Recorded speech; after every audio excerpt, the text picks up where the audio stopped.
सवाल मेरे मन में उठ रहा है, आपकी बुक से डायरेक्टली रिलेटेड नहीं है, लेकिन जो आप बात कर रहे थे, तो क्या ये जो हम इन प्लेजर्स को एंजॉय करना क्या गलत है? नहीं तो इसके बारे में कुछ बताइए।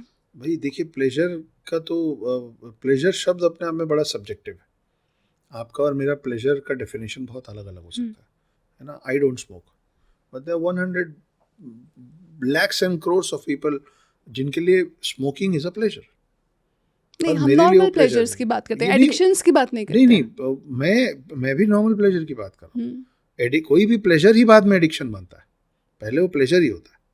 पहले दिन जब कोई सिगरेट उठा के पीता है, वो उसके लिए सिर्फ प्लेजर ही होता है। हुँ, बाद में फिर उसको और तलब होती है, वो तब भी प्लेजर रहता है। अब जिस दिन वो सोचता है ना कि ये अब आदत बन रही, मैं छोड़ देता हूँ, और वो आदत नहीं छोड़ पाता है, हुँ, तो हर आदत शौक से ही शुरू होता है ना। तो आप जब तक कोई चीज़ शौकिया कर रहे हैं तो भी वो प्लेजर ही होता है। आदतन हो गया तो प्लेजर है ही, फिर तो मजबूरी का नाम हो जाएगा। तो आपका और मेरा डेफिनेशन ऑफ प्लेजर अलग अलग हो सकता है। किसी को ध्यान करने में प्लेजर आता है, किसी को नाइट पार्टीज में जाने में प्लेजर आता है, कोई पूरे दिन भीड़ में रहने के बाद शाम को अकेला होना पसंद करता है, कोई पूरा दिन अकेला होने के बाद शाम को भीड़ में होना पसंद करता है। तो सबका प्लेजर अलग अलग है। तो प्लेजर लेना कहीं से कहीं तक गलत नहीं है। ये आपका एक कहावत है कि आप रूप भोजन और पर रूप श्रृंगार। आपको अपने पसंद का खाना चाहिए, दूसरे के पसंद का पहनना चाहिए। तो खाने का मतलब, आप रूप भोजन का मतलब सिर्फ भोजन नहीं होता। Anything and everything that you consume, आप जो भी चीज़ ग्रहण कर रहे हैं, धारण कर रहे हैं, उसका चयन आपका होना चाहिए शरीर के अंदर। तो आपको जिस भी चीज़ में प्लेजर मिलता है ना, वो आपके मस्तिष्क अंदर में प्लेजर होता है। आप रूप भोजन और पर रूप श्रृंगार मतलब हर वो चीज़ जो आपके बाहरी शरीर में दिखती है, वो दूसरों का चयन होना चाहिए, क्योंकि उनको ज़्यादा, वो अपनी नज़र से देख के आपको बेहतर बता पाएंगे कि आप क्या पहन के या किस हेयर स्टाइल में जैसी चीज़ें में आप अच्छे लग रहे हैं। तो every external thing should be decided by others, and every internal thing should be decided by you. आपको कभी कोई नहीं बोल रहा है कि सुनो तुम सब मोह माया छोड़ो, जाकर नागा साधु बन जाओ। वो उनके मन से ही निकलता है। हमारे हिंदू धर्म, सनातन धर्म की ये बहुत बड़ी खूबसूरती है कि हमारे में कन्वर्जन वाला कोई कॉन्सेप्ट है ही नहीं। हमने कभी किसी को नहीं कहा कि तुम जिस भी समुदाय या जिस भी पंथ के हो वो छोड़ो और मेरे जैसे हो जाओ। इनफैक्ट आपके ग्रंथों में बड़ी खूबसूरत कहानियाँ मिलती हैं कि किसी किसी शिव भक्त ने अगर किसी विष्णु के उपासक को का तिरस्कार कर दिया कि तुम क्या विष्णु की पूजा कर रहे हो, विष्णु विष्णु कुछ नहीं होते, मेरे शिव ही हैं जो हैं। तो विष्णु गुस्सा नहीं हुआ, उनका उपासक गुस्सा नहीं हुआ, शिव गुस्सा हुआ।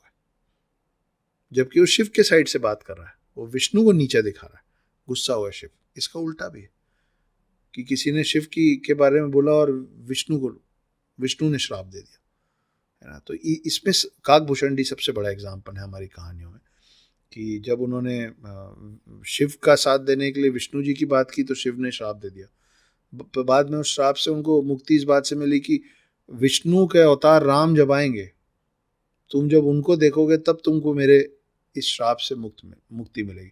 फिर वो विष्णु भक्त हो गए। फिर उनको कोई मिला कि मैं तो मूर्ति नहीं मानता, पूजा मानता हूँ लेकिन मूर्ति पूजन नहीं मानता। वो उसके अगेंस्ट कुछ बोल गए, उनको फिर श्राप मिल गया। तब जाके उनको मुंह कौवे का मिला था, इसलिए उनका नाम काकभूषणी पड़ा। तो हमारी कहानियों में भी हमको यही समझाया गया हमारी पैदाइश के पहले से कि जो जैसा है उसको वैसे रहने दो, अपने जैसा बनाने की कोशिश मत करो। तो आपको कोई नहीं बोल रहा है कि नागा साधु जाके बन जाओ।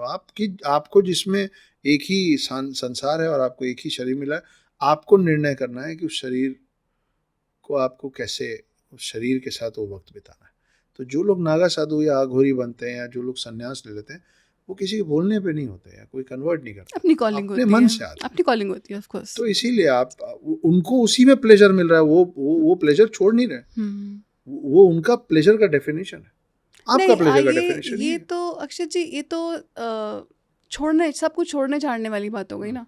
जब आप ये पाथ को पकड़ते हैं, तो आप छोड़ के ही तो आगे बढ़ रहे हैं, सब हाँ, कुछ छोड़ लेकिन छाड़ के। आप सब कुछ छोड़ छाड़ के शिव को पाने के लिए जा रहे हैं ना, आप शिव के लिए जा रहे हैं। लेकिन शिव तो हम समझते हैं कि हमारे भीतर हैं, हम स्वयं अहम बिल्कुल नहीं। ब्रह्मास्मि तत्त्वमसि। हम तो वहाँ की थिंकिंग से आते हैं जहाँ पे ये बोला जाता है। आप ये समझ लीजिए, बड़े साधारण भाषा में समझा रहा हूँ। अनगिनत, आप तो कॉलेज में प्रोफेसर ने पढ़ाती हैं, कितने सारे बच्चे एक लड़की से प्रेम होने के कारण या एक लड़के से प्रेम होने के कारण माँ बाप को छोड़ने को तैयार हो जाते हैं, परिवार छोड़ने को तैयार हो जाते हैं, और ब्रेकअप में अपना शरीर छोड़ने को तैयार हो जाता है। हम सबके सामने अनगिनत एग्जाम्पल्स है ना।